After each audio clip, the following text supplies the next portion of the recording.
Hello, everyone, and welcome to this episode of SBJ Live. I'm Dan Kaufman with Sports Business Journal. This is your MLB season preview, the most important storylines ahead of opening day, and there are not two better people that I could think of here to do this with me, and I'll introduce them in a moment, although I don't think they need much of an introduction. Before I do that, though, I want to welcome you to SBJ Live. If this is your first episode, welcome. If this is not your first episode, thank you for coming back, and I'm going to apologize for going through the instructions that I go through for every episode of SBJ Live, but they're important, and they'll be quick.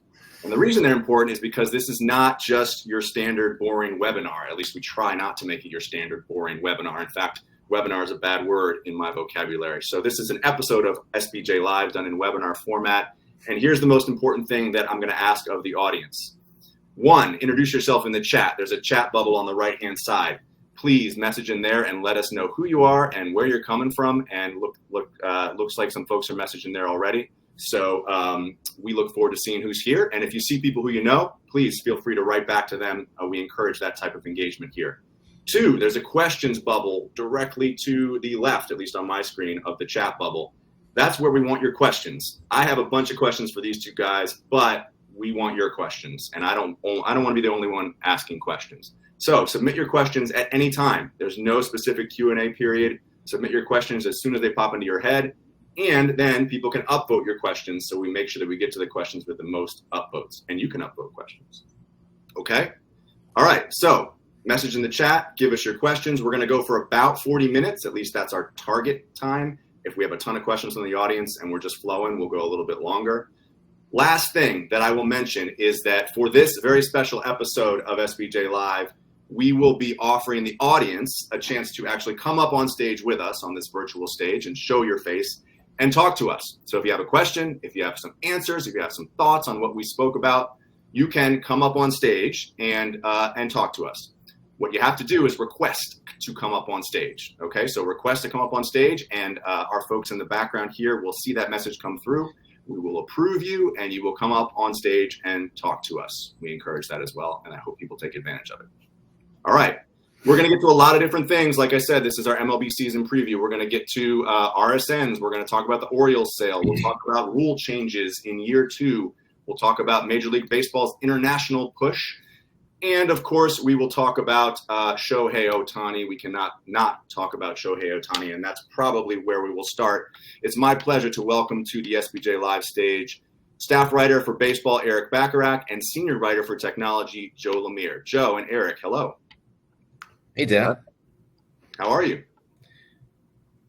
I'm great. Always get excited this time of the year. It's my favorite time of the year. Good. Joe, I assume you're well also? Yeah, all good here, and just happy to be on the other side, not having to play the moderator game. I'm going to do my best to get the most out of you two. So, listen, we cannot not talk, as I said, we cannot not talk Shohei Ohtani. So let's talk Shohei Ohtani. And I'm going to lead with this question. Agree or disagree, and why? By the end of the 2024 MLB season, Shohei Ohtani will be the biggest storyline. Joe, go first. Yeah, I agree. I think there's a very strong chance he's the biggest storyline because he's quite arguably the best player, even when he's not pitching. I think the storyline that has developed with this translator and this money that disappeared from his account, I think notably Ohtani was very forceful in his comments the other day. And frankly, for someone who's very media shy, it was notable that he spoke for as long as he did and was as candid for as much as he was, even if he did not take any questions at the end, which certainly could have helped fill in a few holes in the story and some confusion over some of the details.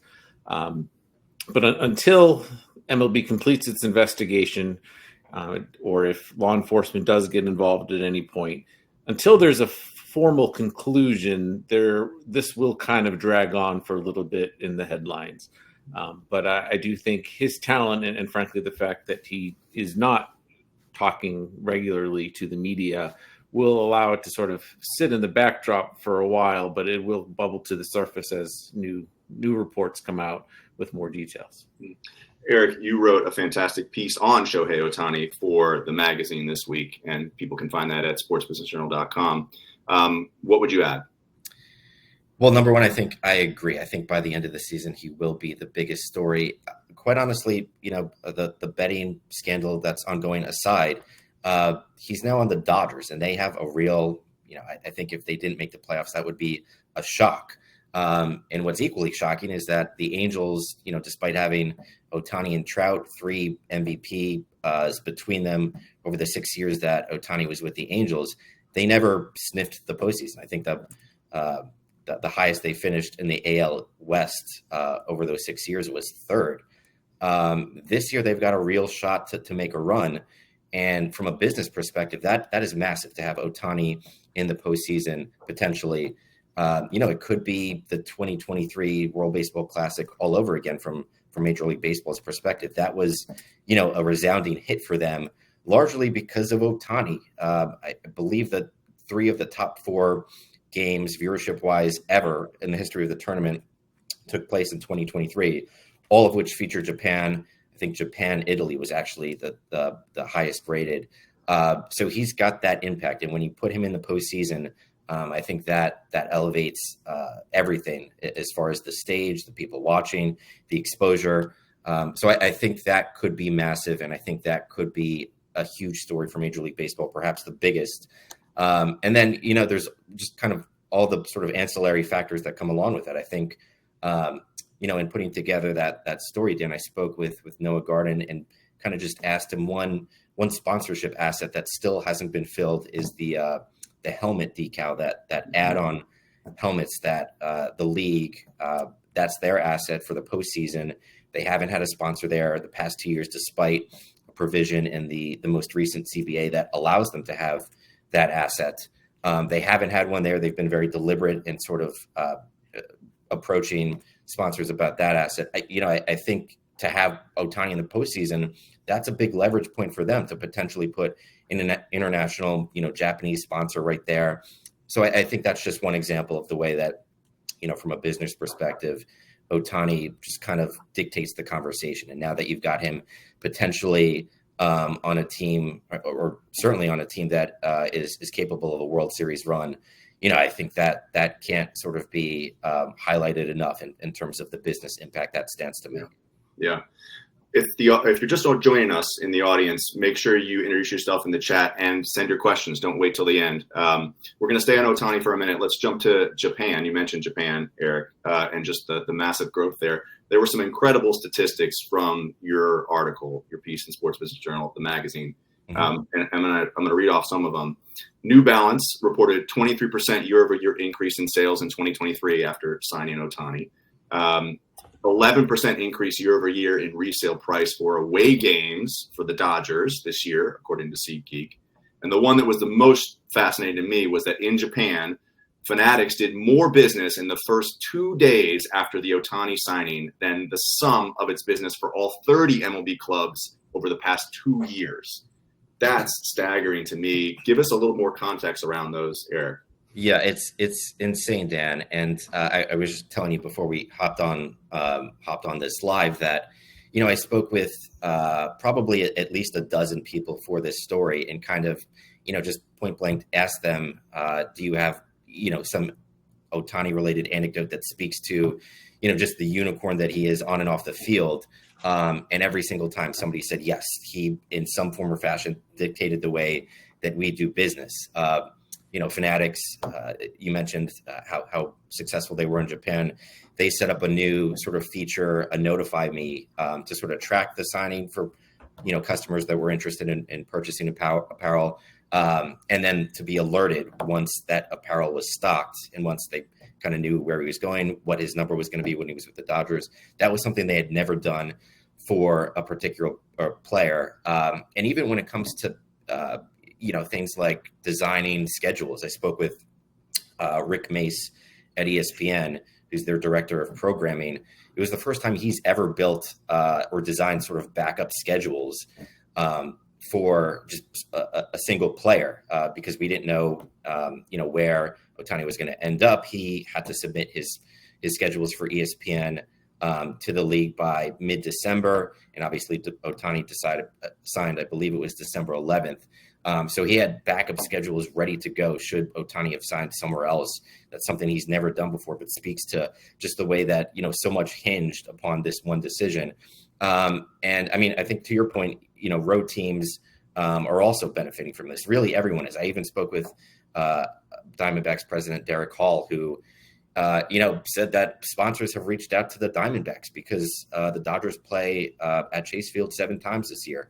And that's another business opportunity. They expect to have some Japanese sponsors, whether that's, behind home plate rotational signage or anything else, because of Ohtani. So, I think the Dodgers obviously are the big winner here, but also the National League West is a winner in all of this. So his impact really, you can't say enough just from a business sense. I think, I was trying to sort of include examples in the story of other superstars that had this type of effect. And where Ohtani is so unique is that, he's not just a baseball superstar here in the States, he's a global icon. And that is incredibly unique among, any sort of comparison that we would try to make with any previous MLB star. So it's a global phenomenon. And, I think it should only continue and will only continue to sort of be amplified now that he's on a team like the Dodgers, who, are one of baseball's biggest brands. Yeah. And I love the anecdote that he also donated 60,000 gloves to all the elementary schools in Japan. He's sort of a part of the fabric of the community there as well. And of course, he's the clear top headliner, but the fact that Yamamoto joined as well just sort of continues amplifying that connection with Japan. Yeah. Yep. You got to put him up there with international soccer stars, right? Like Messi. And I think from your article, Eric, actually, you even had some statistics showing that he had a greater impact than Messi signing with Miami. Yeah, his jersey sales with Fanatics over the first 48 hours were double what Messi's Inter Miami sales were when he first joined them. Which, I mean, that kind of says it all, because Messi is the pinnacle. So I think that stat in itself is incredibly revealing. Mm-hmm. Does MLB and frankly all North American sport leagues need to reconsider the way that they police for these type of things? Going back again to the issue with Ohtani's interpreter, do they need to reconsider the way that they police for something like that, or did the system in this case work just the way it's supposed to? I think the system works pretty well. There's a large, at least at the highest levels of sport, there's a lot of integrity services. There's a lot of monitoring, and you can't ignore the allegations in the NBA right now against Jonte Porter. There's some suspicious irregularities, I should say, around some of some prop bets. And I think generally speaking, the player salaries at the highest levels in the major leagues are sufficient enough to shield the temptation to take part in those kinds of activities, because the payoff's not going to be enough. And there is, as I said, plenty of monitoring.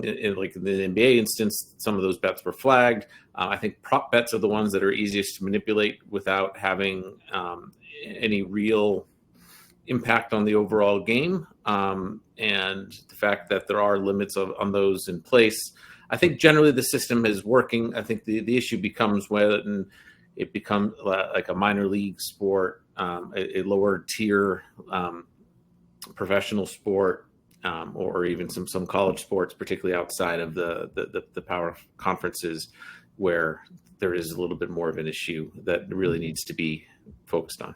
Yeah, and I think the Ohtani situation is interesting because it's kind of an old school situation. It's old school betting with a bookie. So players have been sort of educated on this topic for years, for decades. So I think it's a little bit of an outlier situation, but to me, it's always when something like this happens, it's a chance for re-education, not only yourself, but also who you associate with. And it's obviously a difficult situation with Ohtani, because this is somebody that was not only his interpreter, but really his sort of confidant and best friend as far as people that he associated with. So I think there's a lesson to be had there as well. Yeah. All right, 15 minutes on Ohtani of a roughly 40-minute show. I think that's worth it, though, and we'll probably come back later. But let's shift the conversation to the audience. Again, if you've got questions, put them in the questions tab. If you want to come up on stage even and ask your questions or chat with Joe and Eric and me, you can do that as well. Just request to come up on stage, and we'll try to get you up here. Let's shift to the Orioles. David Rubenstein is set to become the owner of the Orioles via a vote today. If the vote's happened already, I apologize. I don't know that it has, or at least we haven't gotten news of it. What should we expect from a David Rubenstein-owned club, Joe? I think the Orioles have done this remarkable rebuild already. And then all of a sudden, if you add in a hungry, wealthy owner who wants to do even more, I think they could establish themselves as a pretty formidable force in the American League East for years to come. I know the Angelos family certainly care deeply about the Orioles. I think at times the investment wasn't quite what a lot of fans hoped for, but it does, at least in the early going, suggest that David Rubenstein might be able to certainly seems likely to exceed all that. And so when you put a very smart front office with a lot of foresight into the player development, and then all of a sudden they have much more funding to make free agent signings or to even further enhance the Orioles are a team that had very little international scouting presence for a long time. If all of a sudden they're able to catch up in some of these other areas of acquisition, that's going to be remarkable for especially for such an established, crowded, competitive division, that they could still stand out. I'll flip it to you in a second, Eric, but I want to add one thing. One of the top priorities that Rubenstein has listed for the club is resolving the lengthy Mid-Atlantic Sports Network dispute. Let's get into that, but maybe let's also let that feed us into the RSNs generally and what we should talk about there. But Eric, take either one of those. Yeah, well, I think the RSN question is the big one, has been the big one, will continue to be the big one for baseball. That dispute with Masson between the Nationals and the Orioles has been going on since the Nationals came to DC in the mid-2000s. It's been going on for decades, that fight between how to sort of split the broadcast rights revenues. Rubenstein's going to be sort of tasked with ensuring that split stays favorable for the Orioles. That's, probably atop his agenda right now. As far as, the RSN situation at large, I think that really sort of has dictated so many of the top storylines for baseball, even this past offseason. When you look at something like free agency, you look across the board and numbers are down in terms of just the length and also the dollar amount of contracts being sort of doled out. And that ties directly back to the sort of uncertainty about particular RSNs. I spoke with one agent for a story that I wrote probably a couple months ago now. And he said point blank that during the GM meetings in, I think it's November, he spoke with a high-ranking baseball ops official who told him sort of point blank that he was instructed not to spend a dime in free agency. And that, that really isn't that much of a surprise given how much uncertainty there is with a lot of the RSNs. This year, it's interesting because you've got Major League Baseball taking over the production and distribution for three clubs, the Padres, the Rockies, and the Diamondbacks. And that perhaps could be, a glimpse of where things go. The league ultimately wants a national streaming package that would include all 30 clubs. That's going to be that, that's not going to happen anytime soon. The real hurdle is going to be getting teams, that have more stable, established RSNs, like the Cubs, the Red Sox, the Yankees, those types of clubs that ultimately will, be the real sort of compelling factor for a big streaming platform to jump on board. It'll be a challenge to get those rights back under MLB's purview. But for the time being, Commissioner Rob Manfred has said that he's targeting next season, 2025, for some semblance of a national streaming package that could include up to half of MLB's 30 clubs. He's kind of couched it as saying that that's the goal, to have at least half the clubs. So we'll see where things go over the course of the next year, but that will be interesting. I think, the biggest gripe that has sort of persisted for MLB fans, MLB viewers, is just the existence of blackouts. And this is the one sort of mechanism that could stand to erase those and really make viewing seamless for a lot of folks. So it's a really interesting topic, and will be interesting to see where things go over the next, 12 months heading into next year. Yeah. Rubenstein, by the way, was just approved unanimously. So There you go. Breaking news, Joe. Thank you for that. Joe, I'm gonna flip it to you. If there's more on the kind of Manfred's comments about 2025 and the streaming package, share what you've got there. There's also a question from the audience, and maybe we know the answer at this point, but Mark Swordlane says, do you think MLB owners will force a resolution to MASN while approving the new ownership? Well, yeah, I mean, it seems like it has not been tied directly to this, but I'm sure it is a major priority, for the league to get that. And what I would say is that Amazon coming in and sort of propping up Diamond Sports certainly threw a little bit of a wrinkle in this. It's not going to be a roadblock to getting half of the teams necessarily, because at the moment that Diamond Sports Group only has the in-market streaming rights for 5 teams. Mm-hmm. And then, certainly there are others, as Eric was mentioning, like, Yes Network and the Yankees, NESN and the Red Sox, that they control their own in-market streaming, and they've already got established products, for that purpose. So getting to half is still possible, but there are going to be fewer opportunities to actually be able to do that. But yeah, it's interesting to see what Amazon's end game will be, and what their interest in getting involved here was, unless it's just filling in that summer of content. Maybe they wanted, more sports fans to be around beyond just the fall. For football, of course, is the flagship sports product, but then in the NWSL and a few other properties that they've added recently, NASCAR starting next year, they clearly have ambitions of being a 365 sports destination. Thank you for the question, Mark. If there are additional questions, go ahead and submit them in that questions tab. We will try to get to them all. Let's shift to new rule changes, although they're not that new anymore, I suppose. They were meant, if I may summarize, to make the games quicker, to give us some more action, and to enhance the athleticism of the game. I think they accomplished that, but I want to hear what you guys have to say, and I'll phrase the question this way. What impressed you the most coming out of 2023 as it relates to the rule changes, and what does MLB have to do to continue to build on that momentum in 2024? Joe? Well, I will say that my friends who are still covering baseball on a day-to-day basis, as team beat writers or national writers, as I had the opportunity to do in a previous life, I will say that they are the most adamantly in favor of the pitch clock. They've gained so much of their life back. There are plenty of jokes that, there should be statues, whether it's to Commissioner Manfred for approving it, or Morgan Sword as in many ways the architect for it. But they're likening it to sliced bread and light bulbs. And for saving time for journalists. Check.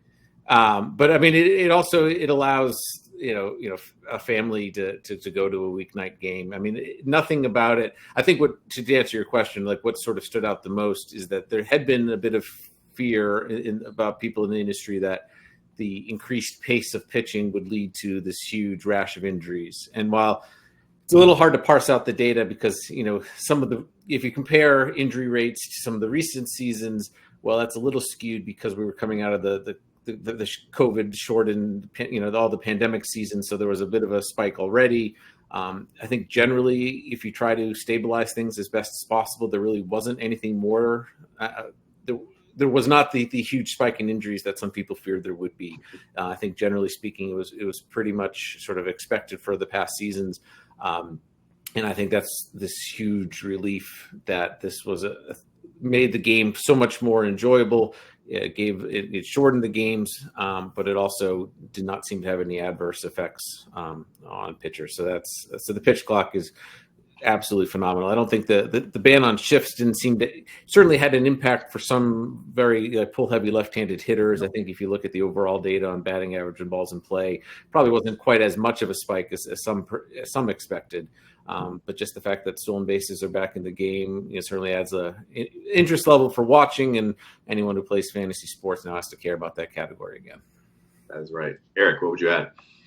Yeah, I want to add one point to the discussion just about media and how it's been sort of widely praised there. I spoke with Mets broadcaster Gary Cohen last summer, and he said that just because he gets, essentially 25, 30 minutes back of his life each night, it might prolong his career. He's in his 60s, but that 30 minutes over the course of a season really does add up. So I think That's just one more sort of notch for the pitch clock when it comes to media's praise of it. I think I was surprised, just like in a general sense, how universally accepted it was, just because baseball fans and those in baseball circles, I think, are a little bit more less flexible to change, generally speaking. It's, a very old game, and people, really hold the pillars of the game in high regard, don't want to change anything about it. But I think this was universally accepted in a way that, I expected the majority of people to really be on board, but for it to sort of be across the board accepted, can't think of any sort of, stakeholder group that thought negatively of it. That to me was just sort of a little bit of surprise. And I think when it came to like violations, I think the way that it sort of was embraced by players, and just the seamless transition going from no pitch clock to a pitch clock, I think that went pretty smoothly from the league's perspective as well. So that was all certainly encouraging to see if you're Major League Baseball. And obviously it probably had some tangible effect on attendance. It just like, any other sort of wide encompassing stat, I think it's hard to sort of filter through all the competing factors and pinpoint the pitch clock and the rule changes as being, a leading factor for why attendance improved. There's also the expanded postseason, the new schedule format. I think it was sort of the confluence of all those factors, but no doubt the pitch clock and the rule changes, energized the game, compelled families perhaps to come out a little bit more because they knew they would be getting out a little bit earlier. So I think in all of those senses, it really was this really big benefit to the game. And I do think there needs to be the one thing that sometimes some fans who attended games would say, oh, it's hard. Like I went to go get a concession and I missed a lot more of the game than I usually do. So it also provides an opportunity. We've already seen a lot more adoption of, order ahead, mobile ordering to the seats, quick grab and go sort of circumstances. I certainly hope that a lot of more ballparks follow suit and implement those at a faster pace in order to accommodate fans. Yeah, I will say something interesting along those lines, Joe, is just that I kind of assumed that because there was 25, 30 fewer minutes per game, that we would be talking about less per caps for fans when it comes to concessions, merchandise. But that really has not been the case. And Major League Baseball was operating under that assumption just with how things went when they tested the rule changes in their minor leagues. They essentially found that, fans have tendencies, and just because there's 30 fewer minutes, there's also, still 9 innings. And so fans, still were able to purchase concessions, merchandise in the same sort of volume that they were previously. But, to your point, I think those types of expansions of different features would be good, to ensure that stays the case, and that, people are able to get what they want despite, the innings sort of flying by. Let's jump back to a discussion about international growth. And we talked about Japan and the impact that Ohtani has there. Outside of Japan, though, if we could, let's talk a little bit about where you expect to see growth, particularly from a fan acquisition standpoint. What are the other locations we should be looking at? Joe? Well, I think it's, so certainly more interest beyond Japan in Asia. That we certainly saw the games in Korea, which would seem to be very well received. The Red Sox and Rays went down to the Dominican Republic for spring training, and I think there's an opportunity to maybe play some regular season games there. Maybe next year, or returning to Puerto Rico, which of course, the Expos played some games there a while back, but there hasn't been as much activity recently. The MLB is going to London again, Mexico City. I think, there's only so many places where that also have a ballpark, a stadium size that is sufficient and, with the right dimensions. So you may not be able to play a ton more games in some of these places, but I think, in a perfect world, MLB would love to expand beyond just London in Europe, for instance. I think it's hard not to look at what the NFL is doing and going to Spain and Brazil. They have a more concentrated program of, some of those marketing rights in certain countries. I'm not sure that quite works, quite as necessary in MLB, because there's already so many more international players Mhm. than there is in the NFL, and you certainly don't want to limit anyone's opportunity to market in the home country of a particular star player. Mhm. But certainly, growing the game abroad remains a major priority. Bigger opportunity for MLB or NFL abroad, Joe? What do you think? I think it's a good question. Unscripted question. Was not prepared for this question. I think it's probably a bigger opportunity for MLB just because it is played more countries already, and it's in its normal format will be represented in the Olympics. I know the NFL is going to have flag football represented, but that is still a derivative version of the game. So I would say baseball. All right, Eric, you can tackle that question too if you want, or you can skirt it entirely. Well, I think just along the lines of international for Major League Baseball, I think it's a very big focus. I'll certainly say that. I think one city that Joe mentioned that MLB is going back to is Mexico City, just because that is also potentially an expansion site. As we look at that, somewhere in the next, after 5 years, after probably 2029 or so. As we look at that question, I think Mexico City is on the table there. I think one other area, aside from Japan is far and away MLB's most important market. It was interesting to me. I was actually just looking at the MLB.TV app today, and under the Watch tab, one of the first pieces of content that comes up is a documentary about a recent prospect who was drafted by the Blue Jays named Arjun Nimala. Again, he was drafted last year by the Blue Jays. He's Indian, so there's a documentary that's been made about them that is featured prominently on the MLB.TV app. And I think if there's anything that we learn from Shohei or really any other international player is that players are the gateways to these markets. And so, I don't think India is necessarily a top priority for Major League Baseball, but it's certainly a priority. And Nimala could potentially be, we'll see, how he pans out, could be that type of player for them, just to kind of give them a presence in the league that, again, sort of serves as that gateway. So I think India is another market to watch. And for what it's worth, countries such they went, MLB went to Australia a few years ago, and countries such as Australia and India, where cricket is big, it's a little bit of an easier leap for many of them. Yep, great point. We've got about 10 minutes left to the audience. If you got questions, make sure you put them in the questions tab. Let's shift to tech. Joe, I'm going to start with you, but Eric, feel free to jump in. Mm-hmm. What are you watching for 2024, Joe? I'll throw out a few things. Go Ahead Entry, I know, is going to have additional applications after having a pilot last year, I think, with the Phillies. And then is there a use case for Apple Vision Pro this year? What are you hearing? Yeah, MLB made sure that they were compatible with Apple Vision Pro, right from the start. And I think the extra innings package is going to be a real delight to watch an Apple Vision Pro. I'm looking forward to. I've been promised a trial sometime in the near future.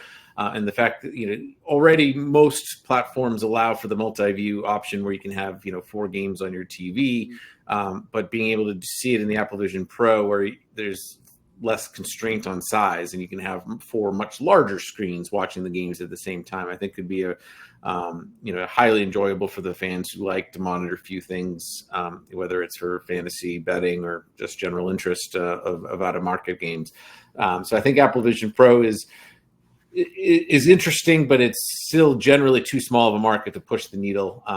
The MLB Go Ahead Entry is a great addition to what the league is offering. I think the only real challenge there is that state by state, there are different laws governing facial recognition. And I know the league is monitoring how that all develops and if there's going to be any barriers to implementation at certain stadiums as a result of that. But those are good topics to be keeping an eye out for this year. Anything related to automated balls and strikes? Yeah, that one actually, it will continue to be a major part of the minor leagues, but I think, MLB has come to a little bit of a juncture where they, having talked to Chris Marinak and others, they're very confident that the technology is sound in terms of they can precisely measure and locate where the ball is in space. So that's not the issue. The issue is, what is the strike zone? It becomes very philosophical very quickly. There's a rule book version. There's which is, obviously a rectangle. There's what the umpires call, which ends up being more of an oval. There ends up being human fluctuations. One, just how good they are at their jobs. And generally speaking, they're very good. But there's also a lot of, hey, in a 3-0 count, maybe we'll give them a little bit of extra room for a strike. Or if it's a 10-run game, let's move things along a little bit. Some of those nuances would be a lot harder to program in concretely into a system. And also, is the rectangle really what we want to be called, or do we want it to be the oval? And exactly defining that is different. Most players seem to prefer a challenge system where they can, like in tennis, challenge 1 or 2 pitches here and there, whether it's a ball or strike, and the rest called by the umpire, as opposed to every pitch being called by the ABS system. But then it becomes, why should some pitches be held to a different standard than others? I think there are a lot of these questions that remain a lot more complicated to work out and accommodate everyone. And so the inertia of continuing as is might persist. I think there's some possibility that ABS could become implemented in 2025, but I think that's looking less and less likely as time goes on, based on the conversations I'm having. Yeah, and I think, Joe, I think not only are the players in favor potentially of, he wants this to be in place essentially for the big moment. Maybe a team gets 3 challenges. If they get one correct, they don't lose that. But a challenge system in which, you have 3 opportunities to use it would, essentially keep the game the same. But, let's say we get to a high stakes situation in the 9th inning where, there's a questionable call.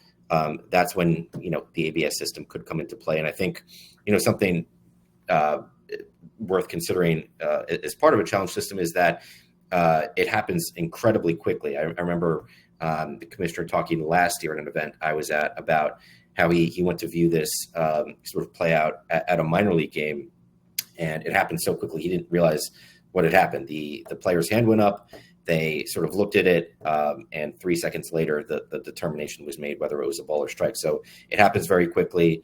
All the progress that was sort of made with the pitch clock in terms of getting time back won't be lost in any sense to such a system.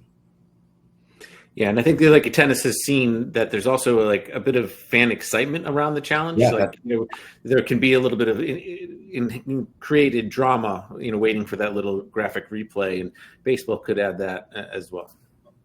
Got time for one more question. I'm going to get to it in a minute, but first, thank you to the audience. Thank you for being here. Eric and Joe, thank you so much for the time. To the audience, make sure you follow these guys on social media. Make sure you subscribe to sportsbusinessjournal.com. Let's see. We got an audience question that just came in at the finish line here. All right. Well, from our friend Catherine, we'll get to that in just a minute, Catherine. But I got to get my question in first. If you're Rob Manfred, what are your 3 biggest, maybe 2 to 3 biggest priorities heading into collective bargaining negotiations in a few years? And how does 2024 set up for those negotiations? Joe, I'll start with you. Well, I think probably the biggest priority is what we've seen from this free agency market, where players such as Blake Snell, who just won a second Cy Young, and interest ended up being fairly lackluster. Jordan Montgomery only signed last night. I think, I think it's a complicated dynamic of wanting to make sure that players are compensated appropriately. I think you want to incentivize clubs to spend more. As someone pointed out, that the Oakland A's payroll right now is actually less than it was in 2007. So it's not some stat like that, but essentially that 17 years ago, the A's were spending more money. And when you add in inflation, that's just absolutely mind-boggling. And obviously they have a whole host of issues that they need to solve, such as where they're going to play next year. But I think finding a way to continue working on that free agent market to make sure that players are paid fairly. I think Major League Baseball probably looks pretty enviously at NFL and NBA free agency, where there's like a whirlwind of activity over a short period of time. And MLB has this winter meetings period that sort of used to be that. Technology has made it so much easier to be in constant contact with other clubs. It's not like you really need to be in the hotel to negotiate, but condensing the free agency period would certainly behoove everyone in terms of continuing fan interest during that off season. And one of the other priorities is it's not directly CBA related, but continuing to solve for stadium issues, making sure the Rays are on the right track with what they're hoping to build in St. Petersburg, settling the issues in Oakland. And actually, I'd be remiss if I didn't mention that the Kansas City Royals have a very large vote on Tuesday. And I had a chance to write about this for Sports Business Journal this week. That it certainly helps, let's not kid yourself, that their partner in crime, so to speak, on this ballot is the Kansas City Chiefs, who just won a Super Bowl. And as you may have heard, one of their players is dating Taylor Swift. So that certainly can only help their chances of passing this. But the Kansas City Royals want to move downtown, and for 81 home games, that far more than say 8 to 10 Kansas City Chiefs games. It's that Truman Sports Complex has served them all very well, but that's not where baseball is sort of meant to be, and it's not where baseball is today. And so creating a mixed-use development downtown and really revitalizing that Kansas City area is something that's a real priority. So I think making sure that clubs are well situated in terms of their home ballpark is another Manfred initiative. And then I guess the third is, and Eric alluded to this earlier, is the expansion and trying to narrow down the list of cities that would be a good candidates there. So I've got down here condensing the free agent period. That's 1. 2, solve for stadium issues. 2A, find a way to get a ball player to date a pop star. And then 3, expansion.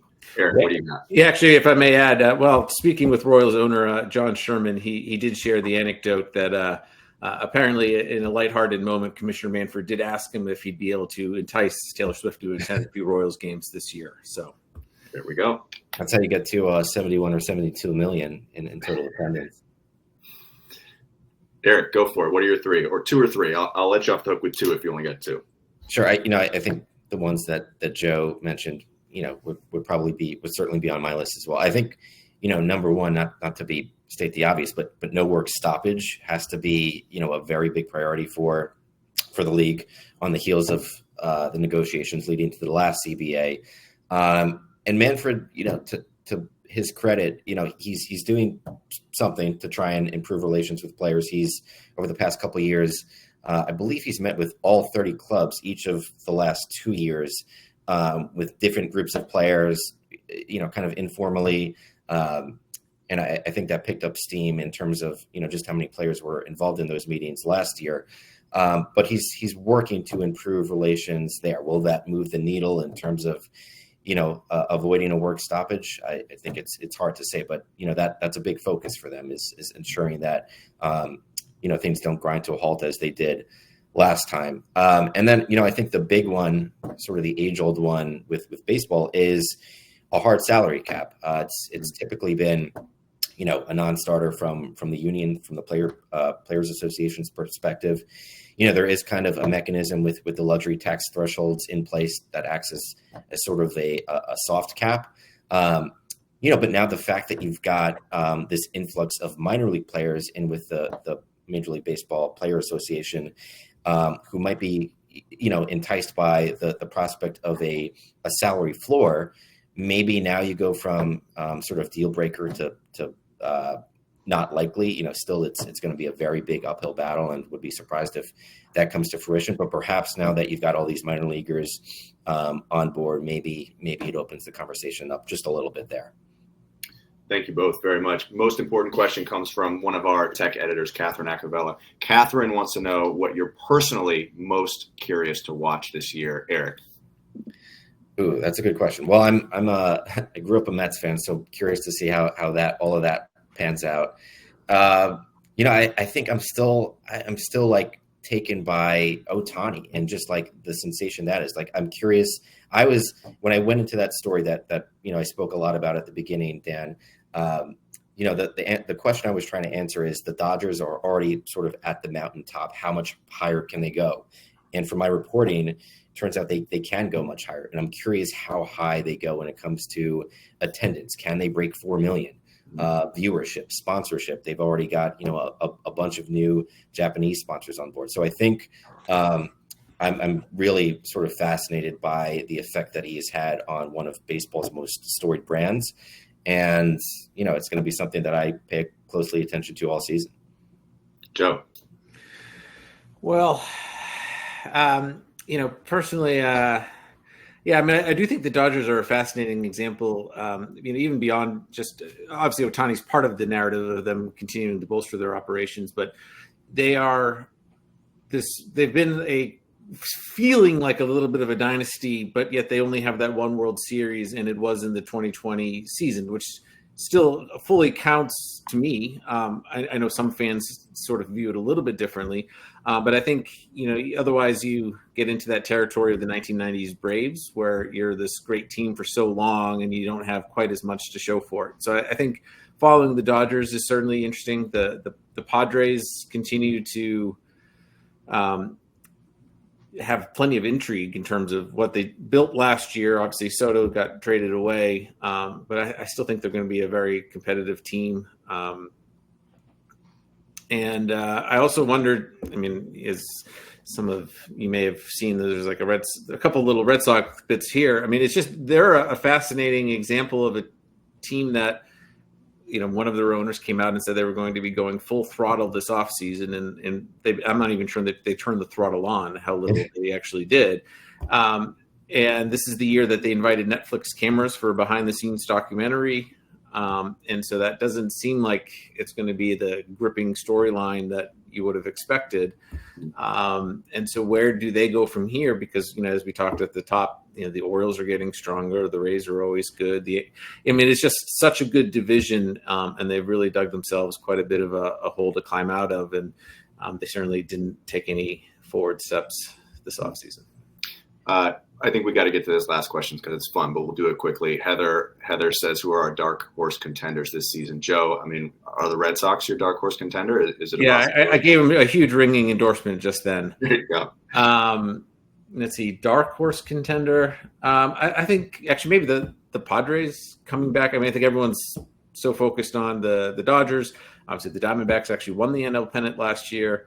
Mm-hmm. But if I had to go for a dark horse team, I think that the Padres will still be quite good. All right, Eric. Are the Mariners, would we consider them a dark horse? I think, they might have been my World Series pick had they added a little bit more on the offensive side. But I love their rotation with Castillo. I think George Kirby is a rising star. They've got Logan Gilbert. I think J-Rod could be, potentially a 40-40 type guy. So I really like what they're doing there. I think they're a good story. Again, I think if they had added a little bit more free agency, maybe they're my World Series pick. But because they didn't, I think I'm going to call them my dark horse. There you go. Mine is the Cleveland Indians. Wait, who are they? The Guardians? The Guardians. Jeez. The Cleveland Guardians. Jeez, shame on me. Yeah.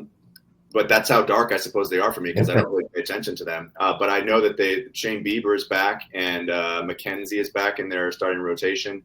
And they got a strong bullpen. And I think Jose Ramirez is one of the most overlooked players in baseball. I don't know. I'm going with the Guardians. Also a very winnable division in my mind. So, yep. They got Fair enough. All right. Well, thank you guys very much. This has been great. Joe, Eric, thanks so much for the time. To the audience, thank you for sticking around to the end. Thank you for the great questions. Heather, thanks for the one coming in at the end. We will see you next time, and I hope everyone enjoys opening day tomorrow. Best of luck. Thanks, all.